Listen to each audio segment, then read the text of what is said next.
La traición en la piscina duración aproximada, 30 a 35 minutos. La 0, mi esposa me traicionaba en nuestra propia casa. Su amante no tenía vergüenza alguna, disfrutaba nadando en nuestra alberca mientras yo estaba trabajando. Así que decidí prepararle una sorpresa especial para su próxima visita. Me llamo Javier García. Si me preguntan sobre la vida perfecta, les diría que es tan falsa como un billete de lotería trucado, y el doble de engañosa. Hace apenas un mes, yo vivía el sueño de cualquier hombre en España. Imagínense, una esposa tan bella que la gente volteaba a verla cuando salía a la calle. Una casa en Pozuelo de Alarcón, una de las mejores zonas de Madrid que todos envidiaban. Y una alberca impecable que parecía salida de una revista. La 045, trabajé como un mulo durante 15 años en construcción para conseguir todo esto. Comencé desde abajo, cargando material, y con puro esfuerzo, llegué a ser supervisor de proyectos millonarios.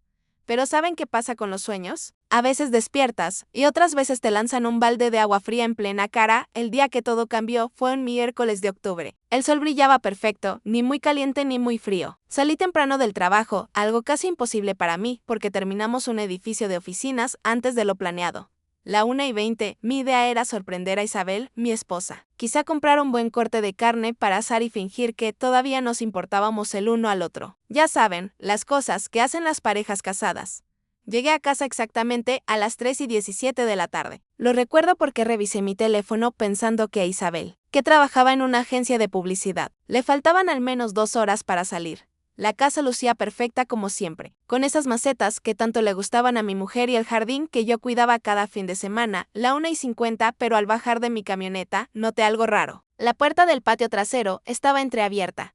Soy un hombre que nota los detalles. Es lo que pasa cuando supervisas trabajadores que pueden arruinar cualquier cosa si los dejas solos. Esa puerta siempre debía estar cerrada. Siempre. A Isabel le aterraba que los niños del vecindario entraran sin permiso. Y a mí también, la verdad. No gastamos una fortuna en esa alberca para que se convirtiera en el club del barrio. Las 2:20, cuando entré al patio, lo vi. Ondas en el agua. No las pequeñas ondas que hace una hoja al caer, sino ondas grandes. Como las que hace una persona nadando. Mi corazón se hundió como un ladrillo en cemento. La terraza contaba una historia que yo no quería leer. 2 toallas con rayas llamativas que jamás había visto. Estaban colgadas descuidadamente en las sillas. Sobre la mesa, una botella de vino con etiqueta extranjera que se veía cara, y junto a ella, 2 copas manchadas con labial. Las 2:55 verán, mi esposa Isabel Moreno es una mujer de hábitos. Durante los últimos 8 años, solo usaba un labial rojo de marca cara que yo mismo le compraba. Pero esta marca de labial era rosa coral. El tipo de color que usan las mujeres que intentan verse más jóvenes. Me quedé ahí parado como un tonto, mirando las copas. Mientras mi cerebro, el que calcula estructuras y planea trabajos de construcción, gritaba que debía haber otra explicación. Quizá una amiga de Isabel había venido. O su hermana, aunque su hermana vivía lejos de Madrid y prefería beber cerveza directo de la botella. Las 3:30, pero mi instinto me decía algo completamente diferente. Metí los dedos en el agua. Todavía estaba tibia. Quien había estado nadando se había ido hace poco. Como un detective, caminé alrededor de la alberca, buscando más pistas que no quería encontrar. En la mesa del otro lado había un reloj Rolex de hombre. No una imitación barata, sino uno auténtico de esos que cuestan más que el auto de la mayoría de la gente. Las 4 en ese momento. Las piezas comenzaron a encajar en mi cabeza como fichas de dominó cayendo. Isabel había estado diferente últimamente. No de forma obvia, no era tan tonta, pero sí de una manera que un hombre casado durante 12 años puede notar. Comenzó a preocuparse más por su apariencia para ir al trabajo. Su vestuario profesional y conservador fue reemplazado por ropa que acentuaba las curvas que yo solía admirar. Las 4:30, su teléfono parecía pegado a su mano, y había adquirido la costumbre irritante de irse a otra habitación para contestar llamadas. Susurrando como si planeara algo secreto, salgo tarde se había convertido en su frase favorita. Reuniones de presupuesto, presentaciones con clientes, juntas de estrategia. Siempre había algo que la retenía hasta después de la cena. Y aún así, regresaba impecable, como si el estrés no existiera para ella. Y la alberca. Dios, la alberca debió ser mi primera pista.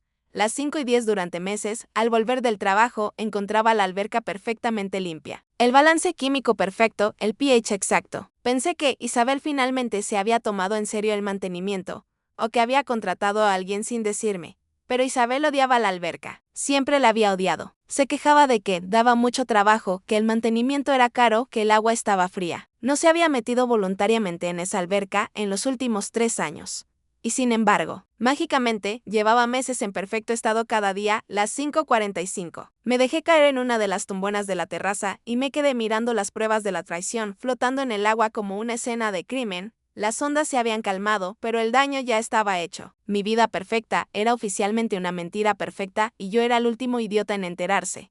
Lo peor era que casi podía escuchar las excusas que Isabel me daría cuando llegara a casa. Que un compañero de trabajo había pasado un momento. Que una reunión de último minuto se trasladó a casa. Las 6:15. Me miraría directamente a los ojos, esos ojos verdes de los que me enamoré hace 15 años, y mentiría con sus dientes perfectamente alineados. Pero yo ya había visto las ondas. Había visto las toallas, el vino, el labial que no era suyo y sobre todo, había visto ese Rolex caro y olvidado, tan abandonado como los votos matrimoniales que intercambiamos. Frente a 200 testigos, mi alberca, la alberca con la que había soñado mientras trabajaba, jornadas de 12 horas, se había convertido en el escenario de las aventuras. De mi esposa con un desconocido, las 6:50. Un tipo que podía darse el lujo de dejar un reloj de miles de euros tirado por ahí como si fuera calderilla. La traición fue como un golpe en el pecho. Pero debajo del dolor había algo más frío, más calculador.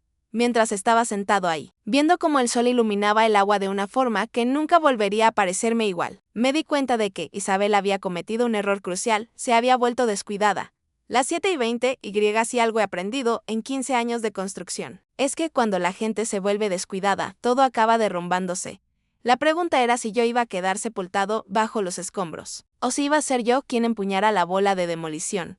Las 7:40 al acto 2, las señales, ¿saben lo gracioso de ser un completo idiota? Que no es hasta que estás hundido en tu propia estupidez cuando empiezas a ver todas las señales de neón que ignoraste mientras caminabas a ciegas en la oscuridad.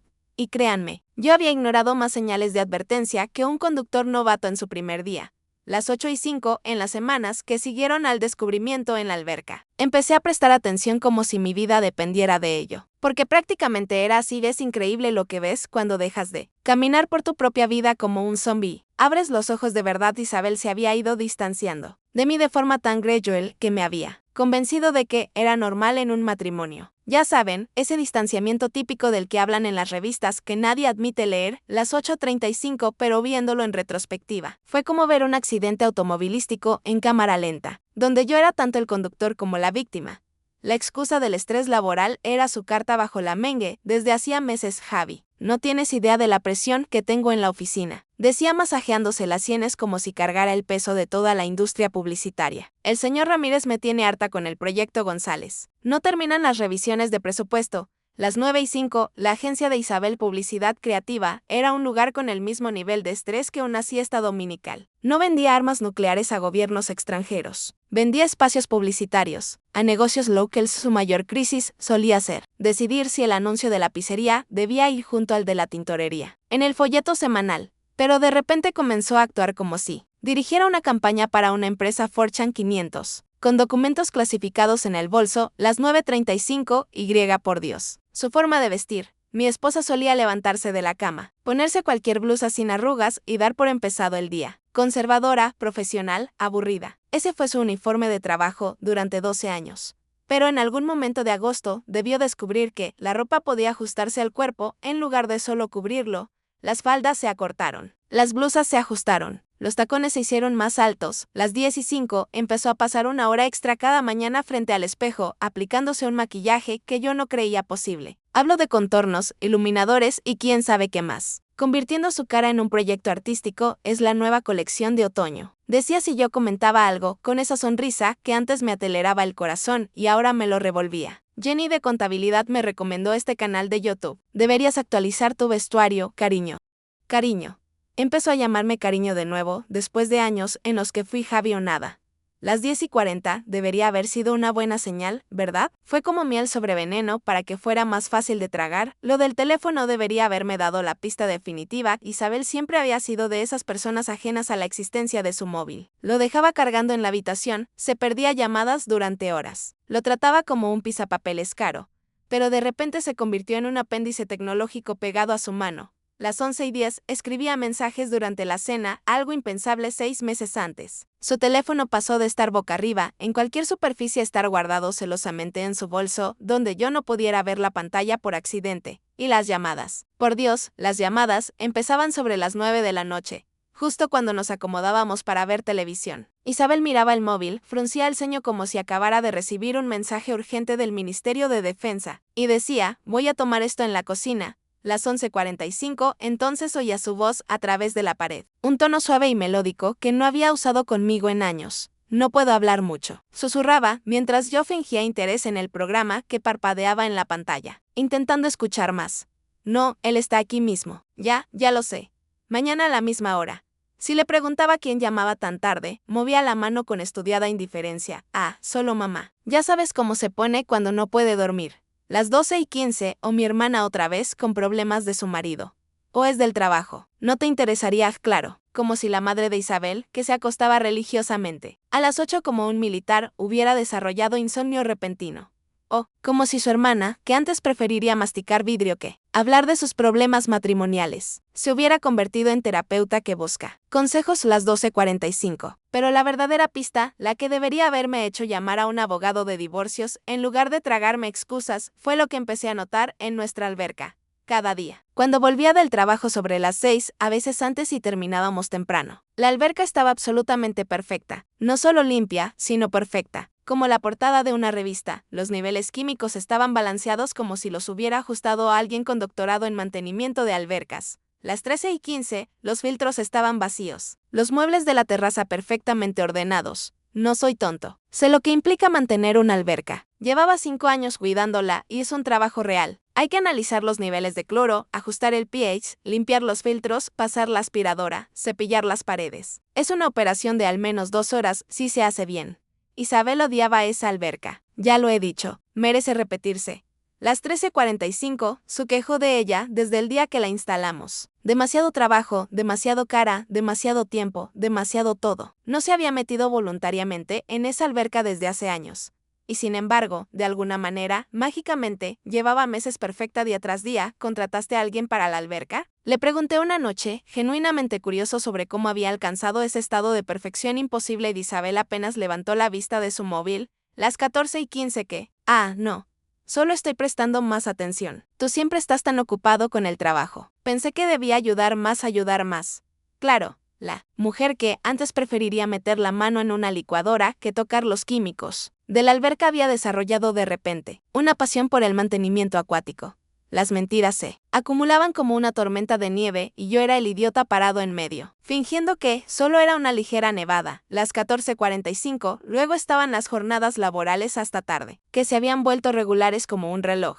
Todos los martes y jueves, y a veces también los miércoles. Isabel me enviaba un mensaje sobre las 4 de la tarde con la misma historia. La reunión de presupuesto se alarga. No me esperes para cenar. O tengo que retocar la presentación para un cliente. Puede que esté aquí hasta las 8. O mi favorito personal, junta de estrategia con el equipo. Ya sabes cómo va esto. Las 15:15, excepto que no lo sabía. Isabel no había mencionado una junta de estrategia en 12 años de matrimonio. Su trabajo era tan estratégico como elegir entre Coca-Cola regular o light para la máquina de la oficina. Y cuando finalmente llegaba a casa, no parecía agotada por haber hecho horas extra en una agencia de publicidad de segunda categoría. Parecía como si hubiera pasado el día en un spa. El cabello perfecto, el maquillaje fresco, la ropa sin una arruga, como si acabara de ponérsela en lugar de llevarla 12 horas. Las 15:45, ¿qué tal la reunión?, preguntaba yo, aparentemente masoquista.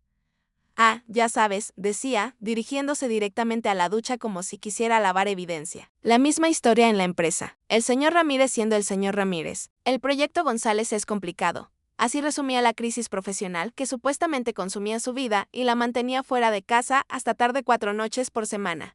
Las 16:10. Pero lo que realmente me mató fue la forma en que dejó de mirarme. No me refiero a una mirada de reojo o un asentimiento distraído. Me refiero a mirarme de verdad. Durante años, Isabel me miraba desde el otro lado de la habitación y sonreía. Me echaba un vistazo durante la cena. Estudiaba mi cara mientras veíamos televisión. Como si la estuviera memorizando, eso se había acabado por completo. Las 16:40 ahora. Si entraba en una habitación, su mirada me atravesaba como si yo fuera un mueble. Un mueble caro y familiar, pero uno del que ya se había cansado de mirar. Cuando hablábamos, se concentraba en su móvil, en la tele. En cualquier cosa menos en mi cara, es increíble lo invisible que puedes sentirte en tu propia casa cuando la persona que se supone te ama más empieza a tratarte como ruido de fondo. Las 17:05. La noche en que todo quedó claro fue un jueves a finales de octubre. Isabel llegó a casa a las 9:30, alegando otra junta de estrategia de emergencia. Luciendo como si acabara de salir de las páginas de una revista de moda, pasó por la cocina. Me dio un beso en la frente como si yo fuera su tío abuelo, y anunció que necesitaba quitarse el estrés del día. La seguí escaleras arriba y la observé mientras se quitaba la ropa, que olía a un perfume que no reconocí, tarareando una melodía que no tarareaba cuando se fue esa mañana. Las 17:35, ¿buena reunión?, le pregunté, dijo apenas escuchando. Productiva. Fue entonces cuando supe con absoluta certeza que mi esposa me estaba engañando y que yo era el último desgraciado en enterarme. Las señales no habían sido sutiles. Me habían estado gritando como un detector de humo con la batería gastada. Y yo había estado demasiado cómodo, demasiado confiado, demasiado ingenuo para prestar atención. Las 18:05, bueno. Ahora estaba prestando atención, y alguien iba a pagar por ello. Las 18:15, acto 3. La vigilancia. Hay un abismo entre sospechar que te están engañando y enfrentar la realidad fría y dura. Es la diferencia entre pensar que podrías estar enfermo y recibir los resultados del laboratorio, con la palabra positivo estampada en la parte superior. Hasta ese momento puedes vivir en negación, fingiendo que todo saldrá bien. Bueno, mis resultados habían llegado, y el diagnóstico era terminal. Las 18:45, mientras lidiaba con la creciente certeza de que Isabel se estaba acostando con otro. Una parte de mí, la parte adulta y racional que paga sus impuestos, insistía en que simplemente la confrontara, sentarla, exponer mis preocupaciones, tener esa conversación madura de la que tanto hablan los terapeutas en televisión. Pero otra parte de mí, la parte que ya había sido herida antes por confiar en personas indignas, quería pruebas reales, irrefutables, fotográficas. Las 19:15. Pruebas que se sostuvieran en un tribunal de divorcio y impidieran que Isabel me hiciera pasar por un paranoico loco, así que hice lo que cualquier marido respetable y lleno de sospechas haría. Me tomé un día libre del trabajo y me propuse atrapar a mi esposa infiel con las manos en la masa. El plan era sencillo, lo que en mi experiencia significaba que era brillantemente inteligente o espectacularmente estúpido. Las 19:45. El jueves por la mañana fingiría ir a trabajar como de costumbre. Conduciría hasta una cafetería a 1,5 kilómetros de casa y esperaría que el auto de Isabel saliera de nuestra colonia. Luego volvería. Estacionaría en una calle lateral con vista a nuestra casa, pero fuera de la vista de cualquier transeúnte. Y me prepararía para lo que esperaba fuera la operación de vigilancia más aburrida de la historia. Alerta de spoiler, no fue aburrida. Las 20:15. El jueves por la mañana comenzó como cualquier otro día en el infierno conyugal. Isabel se levantó a las 6:30 y se sometió a su elaborada rutina de belleza, que en los últimos meses había pasado de 20 minutos a 1 hora y media. Hice café, fingí leer la sección deportiva y escuché sus movimientos en el piso de arriba, sonando como si se preparara para una sesión de fotos en lugar de otro día, vendiendo espacios publicitarios. Las 20:45, ¿tienes una presentación importante hoy?, le pregunté cuando bajó, luciendo como salida de una revista. Ya sabes cómo va esto, dijo sin mirarme a los ojos, mientras tomaba su bolso y revisaba su reflejo por 10ª vez en el espejo del pasillo. El proyecto González es complicado y el señor Ramírez quiere que todo esté perfecto, claro. El misterioso proyecto González, que llevaba meses causando problemas pero que de alguna manera nunca se resolvía. Las 21:15. A estas alturas estaba bastante seguro de que el cliente González era el más indeciso de la historia de la publicidad, o un producto de la imaginación de Isabel. Bueno, que te vaya bien, cariño, dije con suficiente entusiasmo falso para sonar creíble. Me dio un beso en la mejilla, un toque rápido y distraído, tan apasionado como un apretón de manos, y se fue hacia el garaje. Esperé exactamente 3 minutos después de oír su auto alejarse. Las 21:45. Luego tomé mis llaves y me dirigí a mi camioneta. La cafetería era perfecta para la fase 1 de la operación, atrapar a la esposa infiel. Tenía grandes ventanales que daban a la calle, wifi decente, y café lo suficientemente fuerte para mantenerme despierto durante lo que podría ser una mañana muy larga. Me instalé en una mesa de esquina con vista al cruce que llevaba a nuestra colonia. Pedí un café negro y me preparé con un periódico que no tenía intención de leer. Las 22:15, el Honda plateado de Isabel pasó exactamente a las 8:15. Puntual, probablemente dirigiéndose al trabajo como una persona normal, lista para un día honesto, vendiendo espacios publicitarios, y definitivamente no planeando volver a casa para una cita clandestina por la tarde, ¿o no? A las 9:30. Ese mismo Honda plateado volvió a pasar por el cruce, más despacio esta vez. Como alguien que verifica que no haya moros en la costa. Las 22:45. Lo vi desaparecer hacia nuestra colonia y sentí que el estómago se me caía a los pies. Era hora de la fase 2, conduje de vuelta a nuestra calle, pero estacioné detrás de un enorme árbol 2 casas más abajo, que ofrecía cobertura perfecta con vista clara de la entrada de nuestra casa. Nuestra vecina, la señora Fernández, era famosa por saber los asuntos de todo el mundo. Así que saqué mi teléfono y fingí estar en una llamada de trabajo importante mientras vigilaba mi casa como un halcón. Las 23:15, exactamente a las 9:40. Una SUV plateada, que definitivamente no era el Honda de Isabel, entró en nuestra propiedad. Mi corazón empezó a latir con fuerza, como si acabara de subir corriendo escaleras cargando un saco de cemento. Era el momento. El momento de la verdad en el que mis sospechas se confirmarían o se demostrarían falsas. Una parte de mí todavía esperaba estar exagerando, que todo fuera un gran malentendido del que nos reiríamos después. Las 23:45. Esa esperanza murió en el instante en que se abrió la puerta de la SUV. De ella salió el espécimen más genéricamente perfecto que había visto en mi vida. Parecía sacado de un catálogo llamado Imbéciles del Mes. Tendría unos 30 y tantos años, con el tipo de físico artificialmente perfecto que grita que pasa más tiempo en el gimnasio que la mayoría de la gente en el trabajo. Su camisa era tan ajustada que parecía pintada, mostrando músculos que claramente se usaban para quedar bien en selfies del espejo del baño, no para trabajo real. Las 24:15, pero lo que realmente me enfureció fue esto. Caminó hacia nuestra puerta principal como si fuera el dueño del lugar. Sin vacilación, sin mirar nerviosamente alrededor, sin una pizca de culpa o vergüenza por lo que estaba haciendo, marcó el código de seguridad, nuestro código de seguridad, el mismo que yo había elegido porque era el cumpleaños de Isabel, como si lo hubiera hecho cientos de veces. La puerta se abrió antes de que terminara de marcar. Las 24:45, Isabel apareció, y vi a mi esposa de 12 años lanzarse a los brazos de este adicto al gimnasio como si fuera un soldado regresando de la guerra.